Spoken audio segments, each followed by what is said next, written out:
Today on this 2000 Chevy Silverado, we're going to be installing CURT Hitch part number 13322. And taking a look over here at the driver's side frame rail, we're going to go ahead and point out the mounting holes that we're going to be using to install our trailer hitch. If you look here at the end of the frame rail, you can see we've got an existing bolt. And we're going to be removing this bolt and putting in new hardware, but this will be our rearmost attaching point. And if we follow forward, we've got an existing hole. That's going to be our second mounting point. Into those holes, we're going to be adding the 1/2-inch carriage bolt, along with the 1.5 by 2-inch carriage block. We're simply going to merge the two together and lay them inside the frame.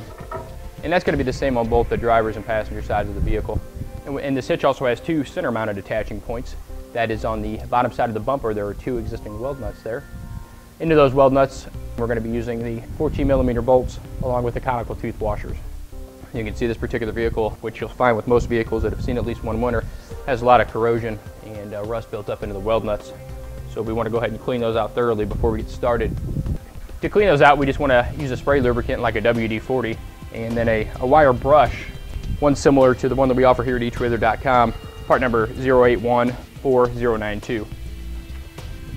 And what we want to do is just go ahead and spray those down and then just take our wire brush and run those in there.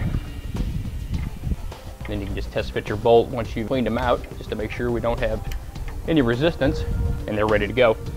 We also need to go ahead and remove the existing bolts off the rear attaching point on the frame on both the driver's and passenger side. And with the bolts removed, we can go ahead and put our hitch up in position. What we're going to do is go ahead and hang the hitch by the carriage bolts first. We'll be attaching the hitch to the carriage bolts using the 1/2-inch flange nuts provided with the installation kit. And then we'll swing it up into position, attach to the weld nuts at the bumper second, and then come back to the weld nuts in the frame last.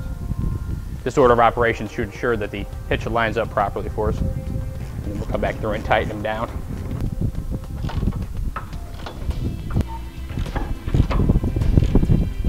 And then with all of our bolts in position and tightened down, we just want to go back through and torque each one of the bolts down.